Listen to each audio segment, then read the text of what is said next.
Hello everyone, welcome back to my channel. Today in this video I'm gonna show you how to insert 3D icon picture or anything. How can you insert 3D picture in your Microsoft PowerPoint slide? In this video I'm gonna show you that. So first of all, here you can say I take a blank page to show you perfectly, and then select insert. Then here you can see there have a option 3D models. Select it, and right now you can choose your topic from here. Otherwise you can go to search bar and type your desired things. You can search it. Right now you just need to select from which one you actually choose, and then select insert. Right now you just need to wait for inserting it.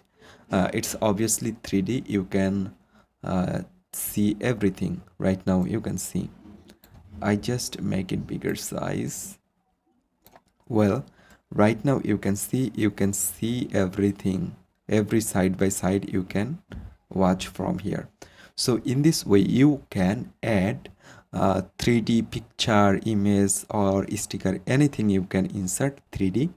So I hope you can understand. Thanks for watching this video.